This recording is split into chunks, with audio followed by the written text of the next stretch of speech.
And spawning in the bottom left-hand corner of El Dorado, we have the red Terran player. We have the South Korean Terran representing Team Falcons. It is Bunny. And spawning in the bottom right-hand corner, we have the blue Zerg player, also in South Korea, representing Team Falcons, as well as their teammates. It is Rogue.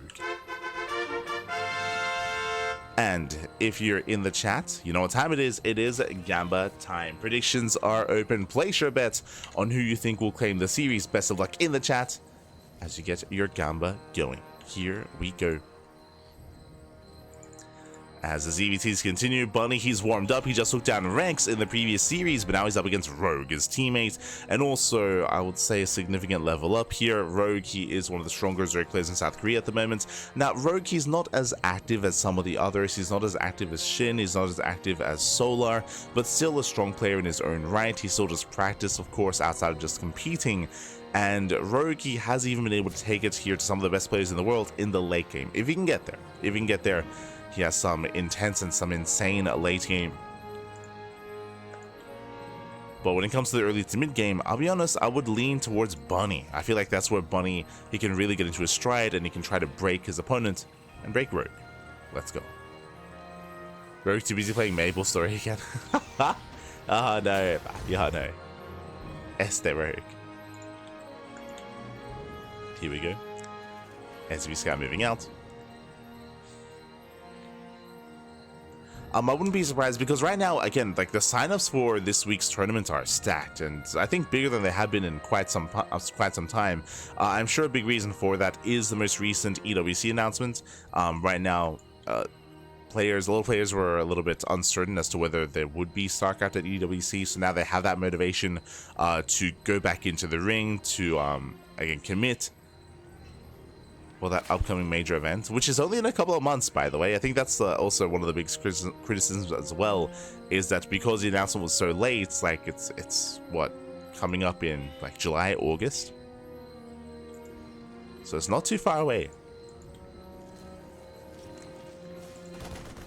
Okay, we're already in April, baby. We're already in April. Aye. Meanwhile, nice block here. Very nice delay by Bunny. Bunny in position does delay that third base. So nice setup here by Bunny. At the same time, Lings, they also delay the expansion here of our Terran player as well. Oh my god. Queen comes in, takes down the SCV, and Rogue, he will expand. Whew, he will barely expand in time. Takes his third base. Behind this, Bunny going for a third TC before Starport, economic opener.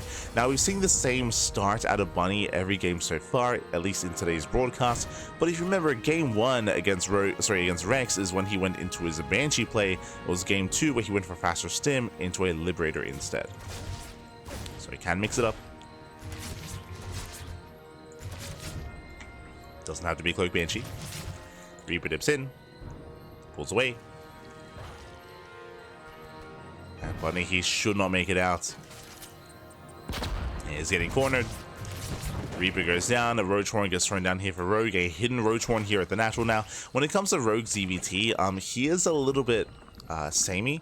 We have seen Rogue go for a lot of Roach play, not necessarily for all lanes, but Roach openers to be more defensive, to be more safe, to get up to a 4-base economy, and then tech up into Lurker tech. That's usually where Rogue takes this. Not every game, but I would say most of the time. Like most of the time, like he's a little bit more defensive to get into that late game, to get into that Nidus Lurker tech. That's where Rogue can thrive. Now we'll see if that's the case here, or if he just cuts workers and just commits into Roach play. That's also possible. But now, droning up. Droning, saturating Bunny. It looks like he's going to be expanding towards his opponent. Yeah, bold move by Bunny. Meanwhile, no Cloak Banshee.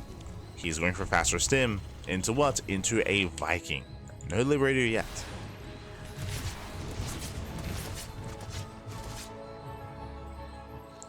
No Liberator yet. Hellions, they poke in on the right hand side. They're about to check the ramp, and they will confirm the Roaches. This is where Bunny, I'm sure, is going to be a little bit upset that he didn't commit into Banshee play. Like, Banshees would be ideal in this position to deter any kind of Roach aggression. As the Overlord also survives. Oh my god. Whew. Overlord Baylor does survive. Hellions are denied entry into the natural. So far the wall is solid. Rogue, he's defending well. Meanwhile, Bunny, he does expand here in the center and he's going for the gold. Gold base is being taken. Likewise, Rogue going for his own as well, at least attempting to. Now, this is a prime position for Bunny to go for an ARAX, to go for a 3-base all-in. The reasoning why I say this is because it isn't just the third, it's a gold base. There's so many minerals here. On top of that, there's no gases. The gases are on the other side of the gold, so 0 gas income here from Bunny does mean that his tech is going to be quite limited, which is ideal for an ARAX. But now he's getting up to 5. 5 Raxes on the way. 2 roaches going to be going down. Nothing major. A nice Pegos. I believe Rogue, he does scout. Yeah, he does confirm the gold expansion. He is aware. Rogue is going into Lingbane Roach Ravager, taking up into the infestation pits. I'm curious. I imagine this is just going to be for the hive. Link speed now on the way. Rogue, he needs a little bit more time to really get his army online. Bunny is almost there. It's a little bit more time before his move out.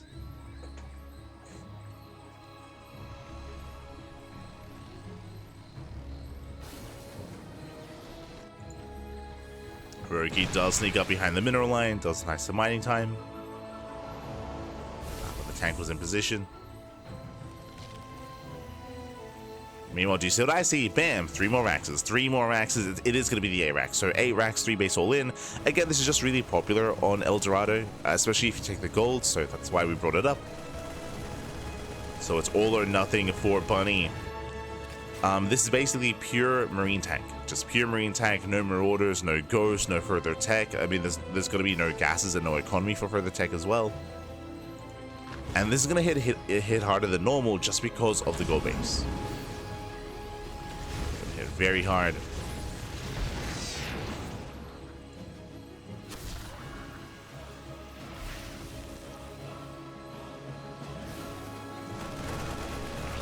Meanwhile, Rogi does get supply blocked. Nice catch.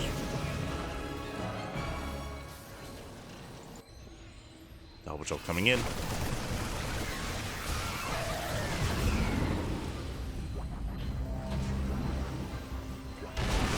Oh my god. Tank bully is going up. Forcing back Rogue.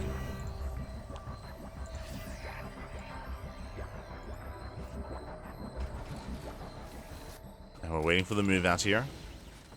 Yeah, Bunny, he does go for the unsiege, and he should soon push.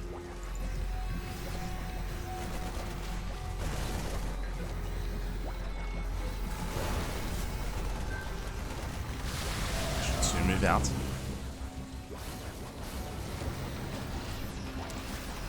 There it goes, spreading out, sieging forward. Bunny gaining ground. It's going to be a bit of a slower push here from Bunny. And the longer this goes on, the better it is for Rogue. Rogue coming in for a surround. And collapsing the army. Bailing speed is done. Does move in. Bailings, they do not connect. But he does take down most of the tanks, and we have another wave of Bailings on the way. Oh my god. As the tank barely does hold on. But without those tanks, I mean, Bunny's lost the backbone of his army. He's still trying to push forward. Here come the vials. Yeah, tank does fall. Just barely. He's going to get both. Oh my god, just barely gets that second tank. Yeah, takes down both tanks. Likewise, Rogue, he does commit forward. Oof. Yeah, it does shut down the bio army just barely, and with that Bunny, he just doesn't have enough to keep going. Remember, this was a 3-base all-in. It was an 8-Rax, it was a 3-base all-in. Bunny, he has no longevity in this game. He had to end the game with this push, but he fails to do so. Rogue, he defends, he took advantage of his own gold base. And Rogue is shutting this down. The pressure's on Bunny to find some kind of damage here. He gets 1 drone. It's 1 worker, that's all he gets.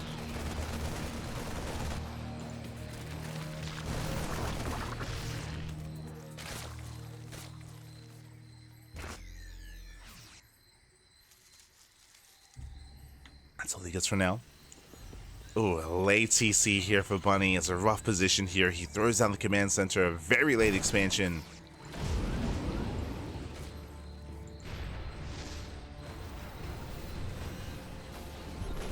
And Rogue is going to be the first to max. Not just to max out with a greater army with Ultras.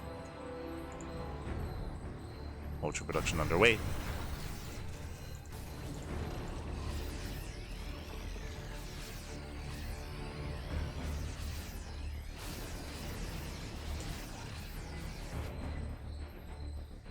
Rogue is already maxed out. These Lings, they can maybe force a distraction here by Bunny. Now Lings, they do hit the natural. Bunny, oh my god, it does react with almost everything.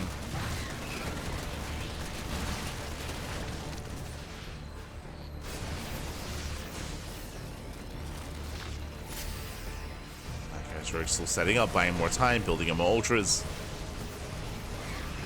Oh. Getting a Powerbomb off.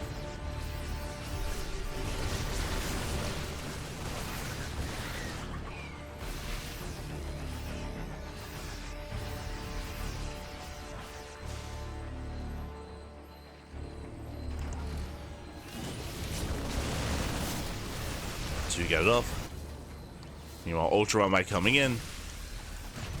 Does break down that front door. Lings, they flood in as well. And this is going to be distracting Bunny. Does cause distraction. Trying to dive in. Very nice tank line. Bunny, he's still got this going.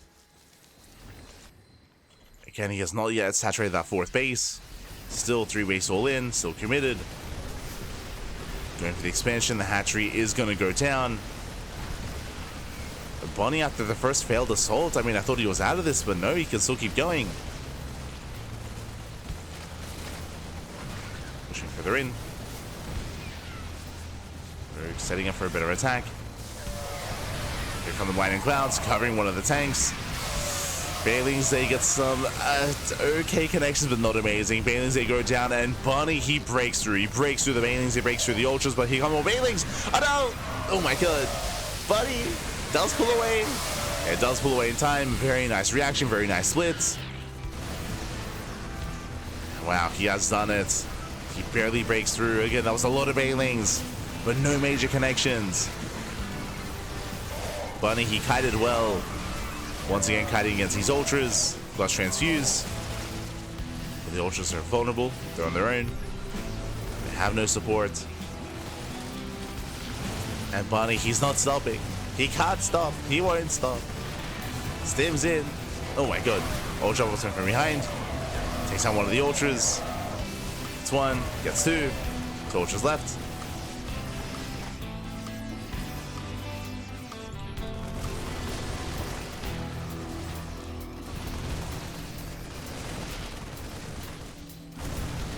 Remaining. Likewise, Rogue, he does have a decent economy. He has the northern bases at least. He's going for the center expansion. He is building on more Ultras. Again, Rogue, he's barely holding on.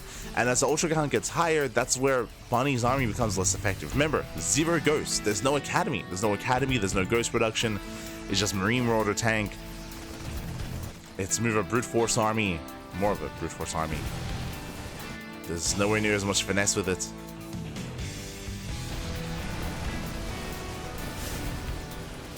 Saves in.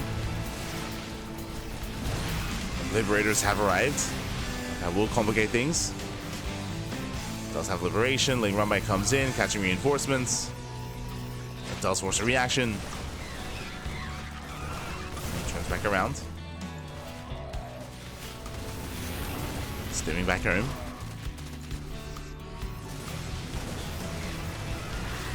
Bunny still trading well. Takes down all the Lings. Up the Banelings. Oh my god, the reaction. Yeah, looking elsewhere. Bunny, he was distracted. Massive connections. Rogue, he holds. GG gets called. Rogue, he shuts down the push, and Rogue will take game number 1. Whew, GG. Rogue, he does take a lead in the series. Again, a very intense hold there out of Rogue. Bunny, he was all in. He was initially going for the ARX 3 base all in. His initial push did fail. He was forced to expand, but still, he refused to take up. Still hyper aggressive. And in the end, barely did not have enough to break Rogue. GG. GG, well played. As we get into this, a big shout out to KrankTQD in the chat. God, thank you so much. Thank you so much for the gifted subs. I do apologize for giving you a shout out immediately at the time, but we were engrossed in the game. But thank you. Thank you so much for the gift subscription to the community. Thank you. Thank you.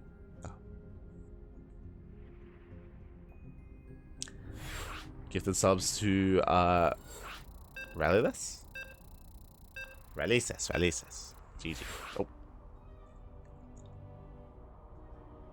Here we go. Ultras are so slow you don't even need ghosts anymore. That is not true. You do need ghosts. I mean, again, just to re-emphasize, Bunny, he wasn't teching. He couldn't tech just because he was all in. That's why there was no Ghost Academy. That's why there was no Ghost production either. He was trying to brute force the issue, and again, he just got outscaled over time. As we were trying to emphasize, the longer the game went on, the better it would. The longer the game went on, the better it would be for his opponents.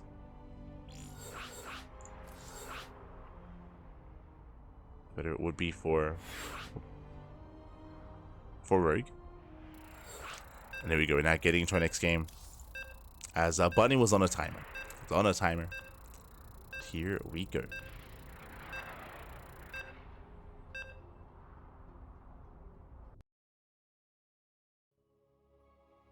Maple story? Freaking Maple story. No. And spawning in the top right hand corner, we have the red Terran player, the red Terran from South Korea, representing Team Falcons down in the series. We'll see if he can bounce back and force the ace match. It is Bunny. And spawning in the bottom left-hand corner, we have the blue Zerg player, also from South Korea, representing Team Falcons. It is Rogue.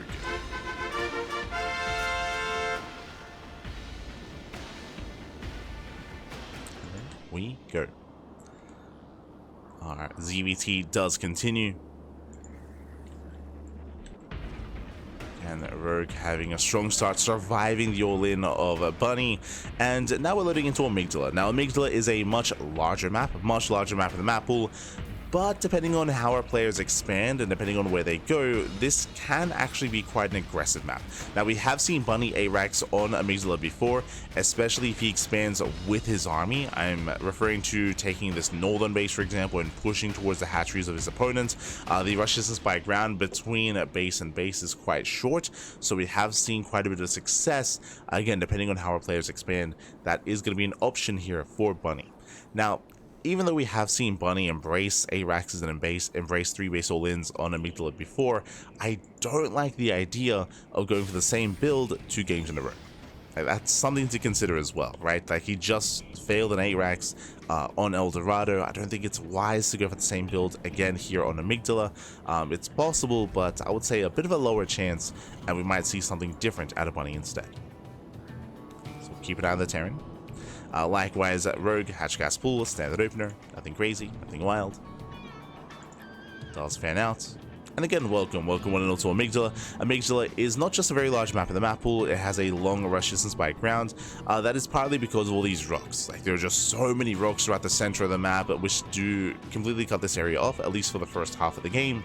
Because of that, the rush distance by ground is longer, and it's also more obvious. There are only 2 attack paths, the southern attack path and the northern path. That's why the Overlords are in position to scout at both locations. So Rogue here will see any kind of ground-based move-outs. Drop play is, of course, a different factor. But these main pushes are easy to scout from both sides. Whoever has map control.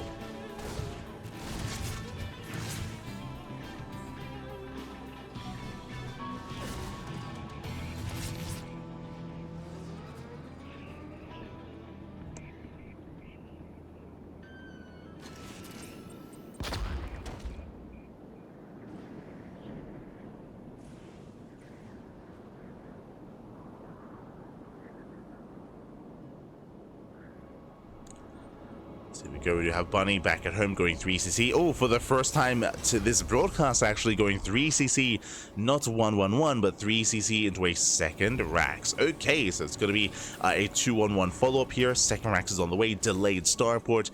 Basically, what's happening here is that we're going to be going for a lower Hellion count. We're building up towards, I would imagine, 4 Hellions at most, and then we go for an add-on swap where we get the racks onto that reactor, and we do pump out as many Marines as possible, early stim timing, late medevacs, into a bit of a stronger bio push. Now the downside of this build is that the Hellion count, as I mentioned, is going to be low. So very low Hellion count. This means that the creep of Rogue can go uncontested even more. So Rogue, if he realizes what's going on, if he realizes how low the Hellion count is going to be, there's the add-on swap, then he's going to be able to take advantage of this and be greedy. He can drone up harder, he can cut link production, he can spread more creep, and he can just take over the map that much faster. So that is the downside of this build. If Rogue realizes what's happening, he can cut corners. Likewise, the strength of this build is going to be that stim timing. So much earlier stim timing. It can move out to clear creep, catch queens, take down overlords, and even get into mineral lines. So there is a bit of a give and take. Third base now being landed on location. There's that add-on swap for the medevac production. Again, the factory is just being used to make add-ons.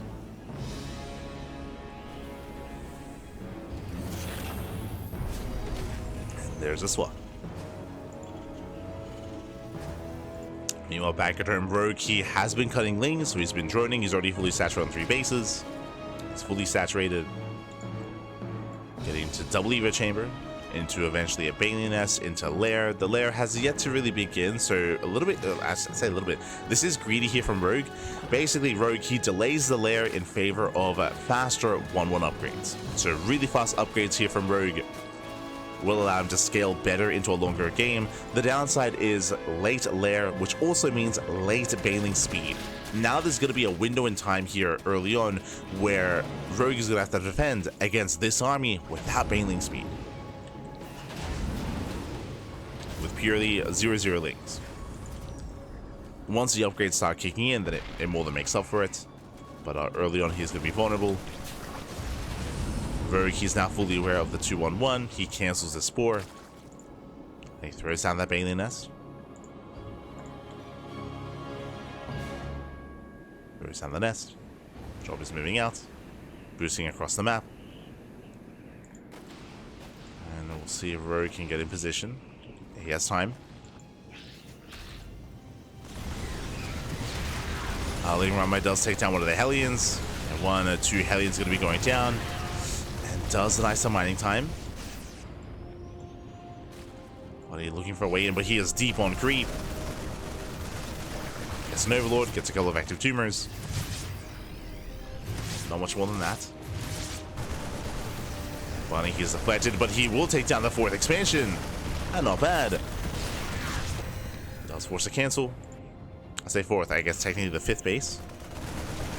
Wait, that was a kill. Oh, no. I wasn't too certain, but that was a kill, not a cancel. Ay, Rogue, that was a big loss. Did not cancel in time. And suddenly a very successful attack here from Bunny. Now he's building up. He's looking to reinforce. He'll soon move out, and this time with tanks. And again, he did preserve his medevacs and preserve most of those Marines.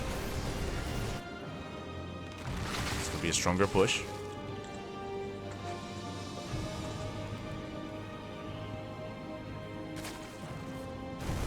Go.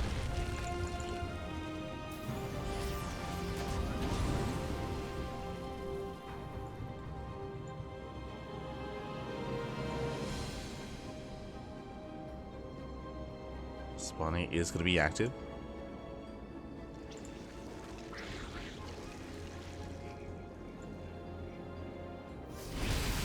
Likewise, does move out.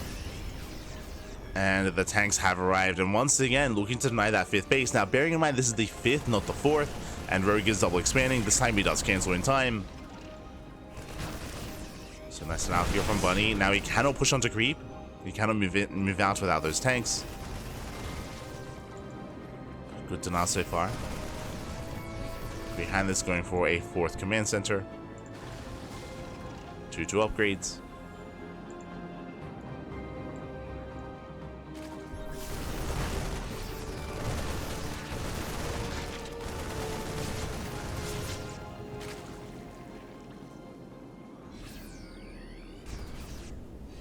Likewise, gold now being taken from Bunny. Gonna to have a superpowered economy. Goal base now under Terran control. Bunny slowly pushing in towards that third. Nice thing run by here out of Rogue. Does get the mineral line. Getting 5 SCV kills, catching reinforcements as well. Very nice run by. Yeah, Bunny out of position. Bunny, he has to commit. Oh, the CC under fire. Can he get? Oh my god, there we go. Does force a lift. Still more damage. 9 SCVs going for the tank. Yeah, this run by is getting out of hand. It's getting out of control. Tank goes down.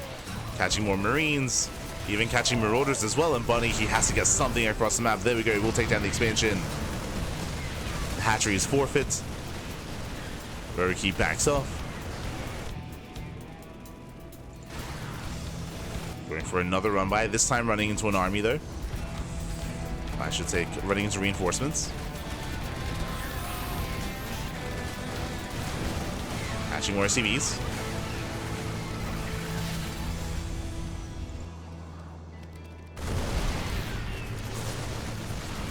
Does it get 18 SCVs in total? Bunny, he's that much more committed, that much more all in. And here comes the Link Bane. There's just no one that much here to support the tanks. Hey, Rogue, he will shut this down. He will shut down the army, cleans up all the tanks. Oh, he catches out the bio. And that's all the Bunny had left. That's all he had left. And back at home, he has no economy. Like, if he was untouched back at home, the game could continue. The game would continue. But now he's down to, what, 50 SCVs, no saturation at the goal base, barely any saturation here at the third either. Bunny trying to build back up. But that one Ling run by achieved so much for Rogue. And may have just won him the game. Just won him the game here.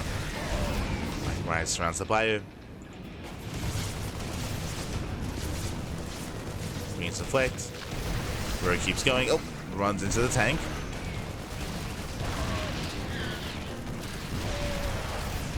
Has to respect it. Has to pull away. Hive is now done. Getting to Viper Tech. 3-3 upgrades. Ultra Cavern and Kindness waiting. And once again, Rogue can soon break this position. He can take it slow. Once again, Rogue just gives up on the gold. He pulls away, just taking another expansion. There is no rush. And he just wants more. He just wants more reinforcements. Lings, they flood in. Boys getting pulled away. Lings, they peel off into the third. And these are still just more efficient trades here for Rogue. Trading out Lings for what? For Marines, for SCVs. Drags the entire army back home. I say this is worth it. This is becoming a little bit wasteful. A lot of Lings get thrown away. Almost 300 Lings going down this game. Ay, ay, ay. It's a lot of Lings.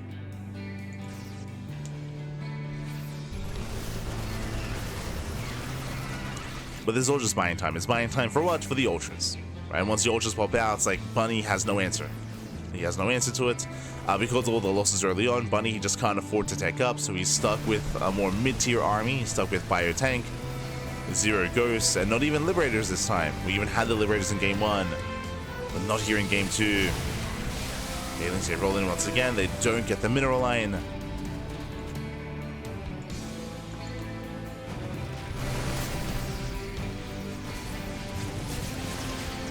Bunny, he has to go for it. Here come the blinding clouds. Massive connections. Oh my god. It covers all the tanks. The tanks, they do nothing. They do nothing, but the Ultras, they come in from behind as well. The one tank getting a couple of free shots off. The Bio Army heavily overstimmed. One swipe is all it takes, and the swipes are happening. Ay, ay, ay. Not like this. GG gets called, and Rogue, he will overwhelm, and he will take the series 2-0. GG. GG, well played. Rogue, he will claim the series. He will advance on. My condolences to Bunny. Bunny, he had some powerful moments and some strong builds, but just to reiterate once again, when it came to that last game, unfortunately, Rogue, he was caught with his pants down when it came to the Ling Rambai. The Ling Rambai did so much, crippling the economy, getting, what, 30 SCV kills, catching tanks, catching reinforcements. It meant that he couldn't reinforce across the map, and he was that much weaker for it, and he was picked apart. He was picked apart then and there. GG, well played. Impressive performance there by Rogue, and Rogue will advance on into the quarterfinals. GG. And let's catch up. Let's catch up here on those quarterfinals.